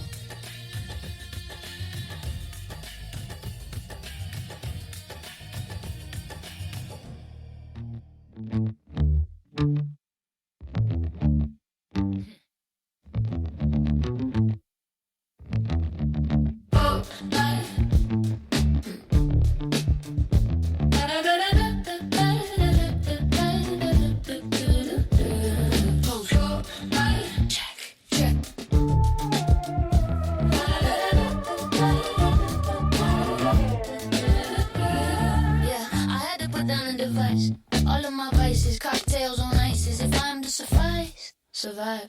I'd rather you kill it than it kill me. Huh? New leaves on life, yeah, now you can see. Not like the lease had expired, but I was running quiet. My heart and body, man, I did slam. No sleep, I was cooking. No sleep, like the oldest profession I was taking. Should I say taking? Body heating up, pills very deep bacon. Chasing after errors, swift track shaking. Caught between the devil and the playlist of my making. Check. You wanna measure the myth? Take a step back. You're dealing with a blueprint, wearing a backpack full of magic dust that never fails. I win corn tosses and hurricane gales. Post-life check. I don't brag, I just passed the test. When you know what you can do, you never gotta guess. I had a dream, I did it again. Rewinded the whole damn thing, walked it back, no ring. Championship gone. Listening to the old me, what? Sing? Such a sad song. Complex as it needs to be. The vibe was a man. Playboy, penthouse brain. Thinking I was a hustler. Nope, no misgiving. We ain't robbing you, just living to my ties, son. No try, son. No switch PlayStation. Still back then, think Tim, damnation. And Willa May was still alive when I was a little one. To me to see staying live, no SNL. Saturday Night Fever, John from Welcome Back. I was way too young, but that was that. Check. Pocket full of proof, pocket full of purpose, pocket full of dust that can close any circus. Life check. Yeah, I didn't dodge life. I pressed next, leveled up clean, no cheat codes, just sweat. I tried to blend time and space, tried to live loud, but still cover my face. But damn, I look cool in disguise. Mass music make a hit or pull another caper. As do you protect them? Yeah, I read the papers. Tryna ice them all, frozen in the spots, feeling a little soft. No shots fired, I ain't poking fun. Just like you ain't packing, you call that a gun, you kill me. You slay me. You lost in the ocean while homie sails the sea. What's the difference? It's the motion of the ocean. Small vessel heel, no stand. Ask me how I feel. Yeah.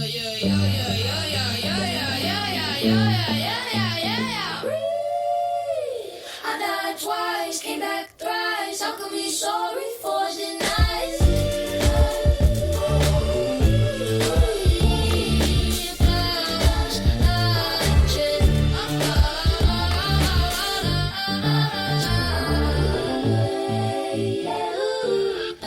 Life check. On the mid, they warned you about the reason storms reroute. The reason clocks reset when I walk out. Life check. If you want a son, somebody do it with respect. I'm the one that go when guys need help. Life check.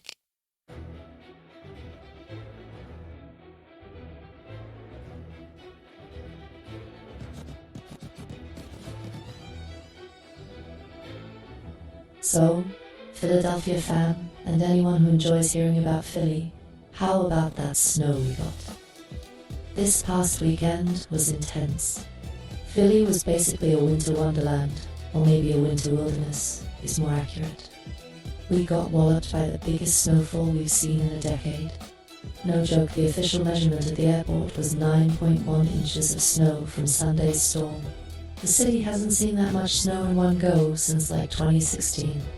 It started out all pretty and postcard-esque on Sandy morning, but by afternoon it turned into sleet and freezing rain, and things got messy real fast.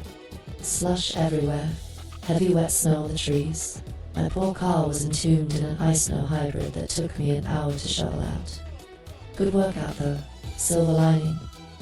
A lot of folks got the day off on Monday because the school district actually closed schools. We're back to real snow days, not just virtual learning days. Hallelujah. SEPTA had some serious transportation delays and even suspended some services during the peak of the storm. I was keeping tabs on SEPTA alerts, and it was like bus route X, suspended rail line Y, significant delays down the list. The city basically hit the pause button Sunday afternoon, which was fine. I hope most of y'all stayed home, made some hot cocoa, and watched the Eagles highlights or something. Mayor Sherelle Parker's shout-out to our new mayor was urging everyone to stay off the roads anyway, while 600 plus plows and salt trucks did their thing.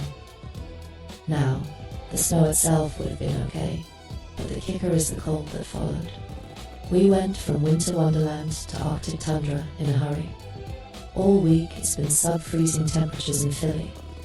I'm talking daily highs in the mid to upper, 2 OSF, 2 to -3 degrees Celsius, and lows in the single digits. The forecast even said one night could drop to around 2 degrees Fahrenheit. That's about minus 17 degrees Celsius for our metric friends. I mean, that is painfully cold.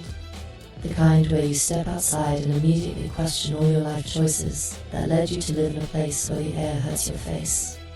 We've had persistent wind chills around 0 degrees Fahrenheit or below at night. So if you're local, you know what I'm talking about. It's brutal out there. If you're not local and you're somewhere warm, please send us some virtual sunshine. Philly could use it.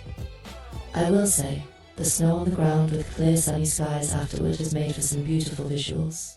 Bright white snow reflecting the sun, blue skies, the skyline looking crisp. That part, I don't mind. It's the frozen fingertips and the fact that my dog gives me the "you expect me to walk in this" look every morning that I mind. This frigid weather actually reminded me of a famous quote by Prince, yes, the purple one. You might have heard it, Prince once told Oprah, referring to living in Minneapolis.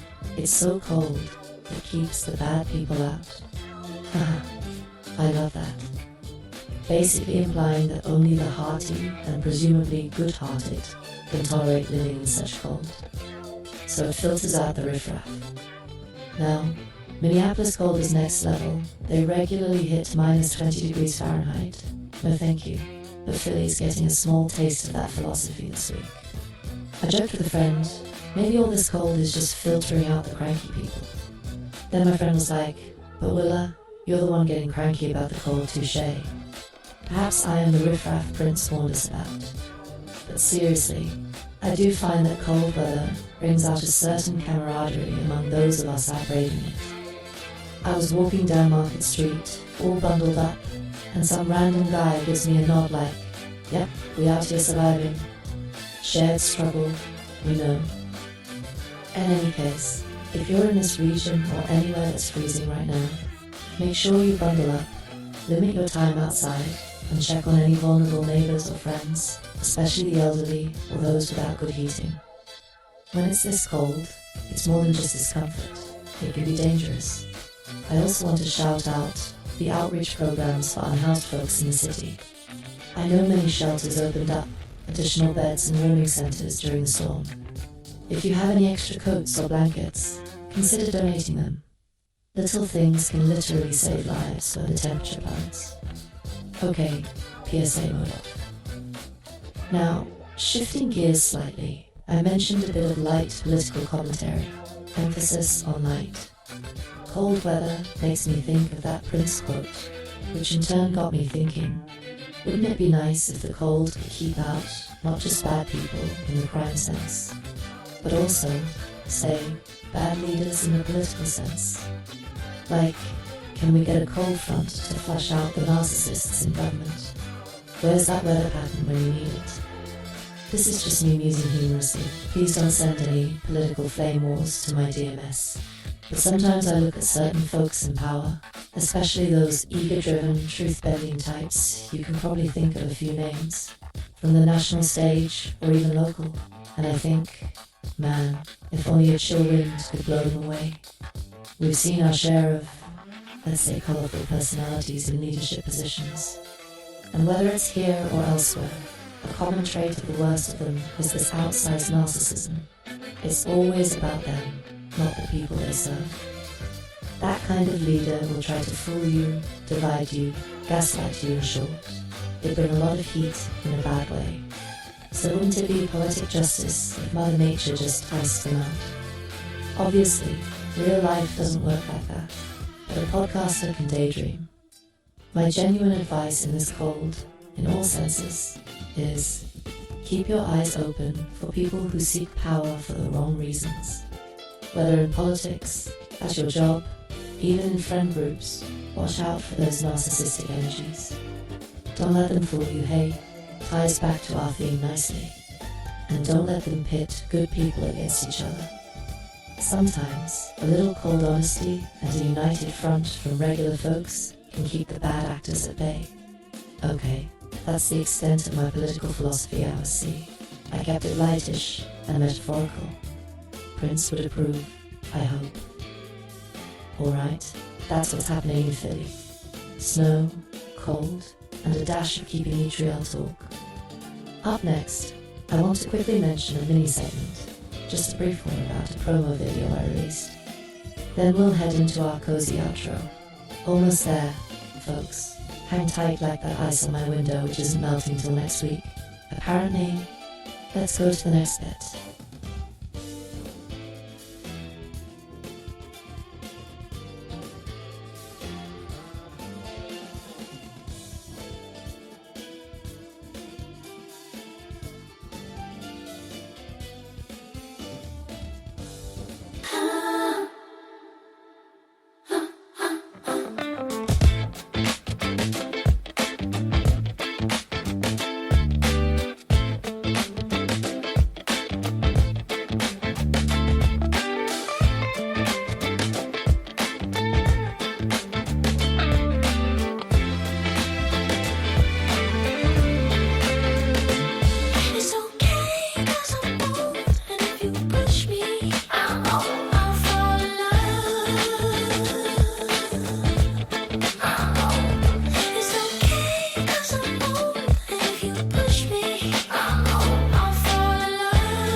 I'll write you poems, introduce the word like you didn't know. Have no expectations, learning as I move along. Make you a mixtape with your favorite songs. In the envelope, artwork, a true masterpiece. Designed to be a deep imagination never sees. It's okay, 'cause I'm low, and if you push me, I'm low. I'll fall in love. I'm low. It's okay, 'cause I'm low, and if you push me, I'm low. I'll fall in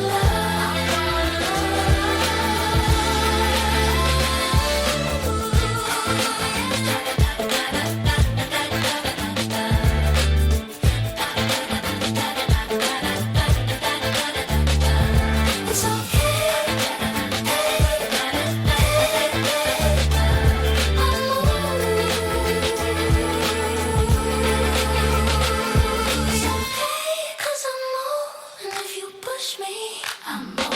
I'll fall in love. I'm low. It's okay, 'cause I'm low, and if you push me, I'm low. I'll fall in love. I'm low. You've made it to the outro. Give yourself a round of applause. Because episode 6-7 Don't Let Them Fool You has been a full ride. This is the part of the show where I wind things down, wrap up the themes, and hopefully leave you with a smile and a bit of inspiration and maybe a craving for cookies. First off, I want to thank you sincerely for hanging out with me today. We covered a lot of ground, from my music catalog plans to debunking get-rich-quick schemes, from personal creative struggles to WNBA games, Marvel and Star Wars geekouts, local snowstorms, and even a Prince quote. Talk about range. But that's how we do on Why Make Music. Because making music isn't just about the tunes, it's about life, culture, the whole human experience. I hope you enjoyed the journey and maybe learned a nugget or two, or at least felt understood and entertained. Let's circle back to the title one more time. Don't Let Them Fool You. If there's a through line to everything we chatted about today, it's probably this.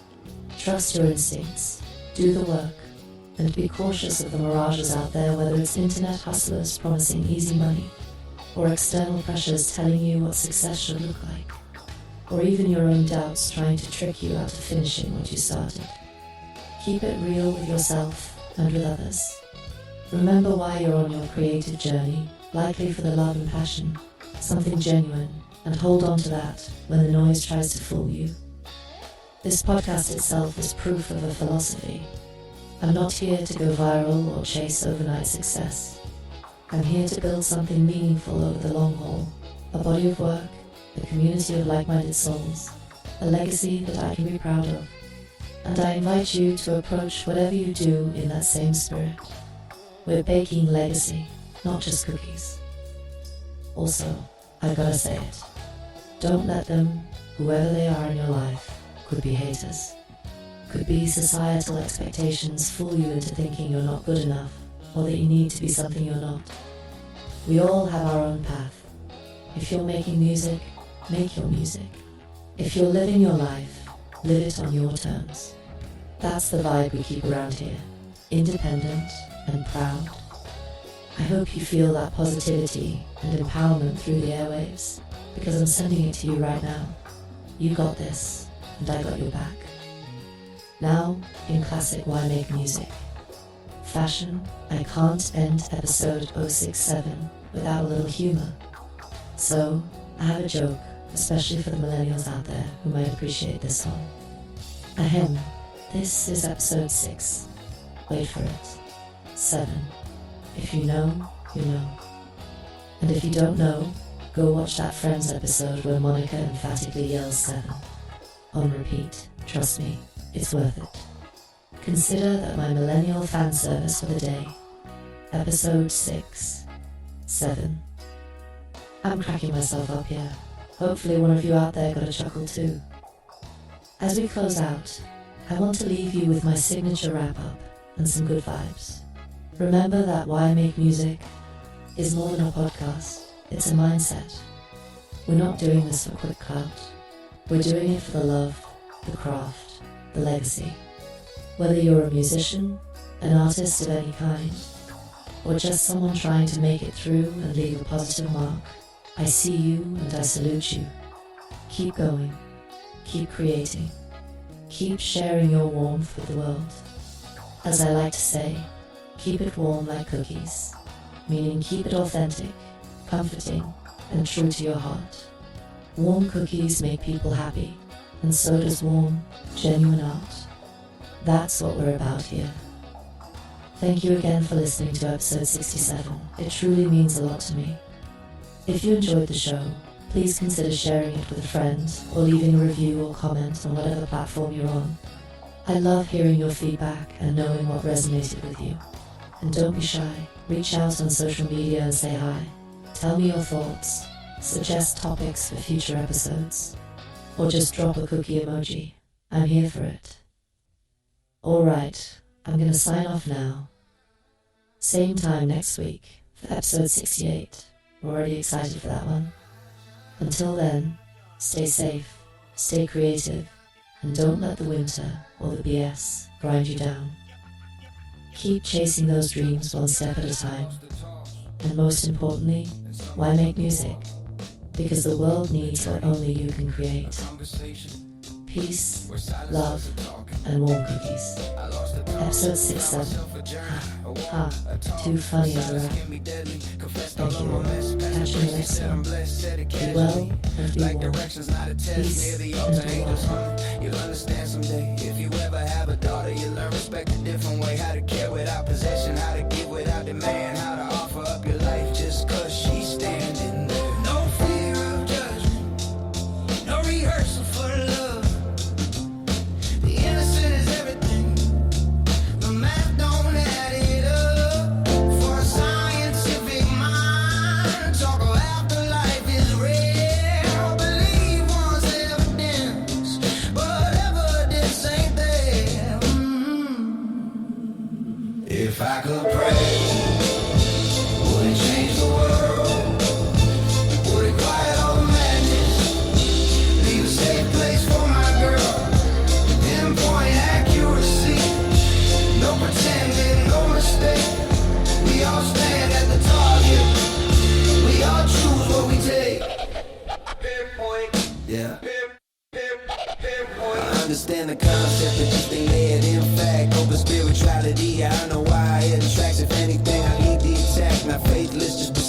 I believe in the choice we all make once or twice. What will history say when we look back at this time?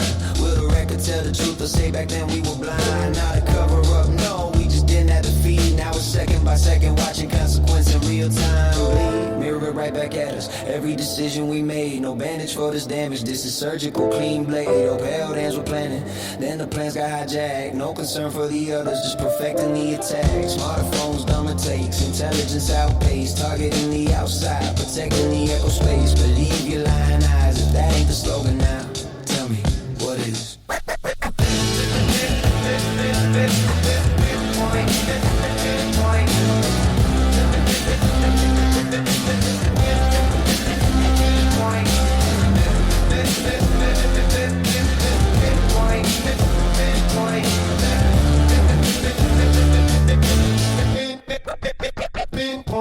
Explanation to the nation, while damnation on rotation, watching every station, self-salvation by quotation, stations of the cross, while they hold hearts, take aim, the stories might be true, we just omitted the names like a high score screen when the arcade shuts down the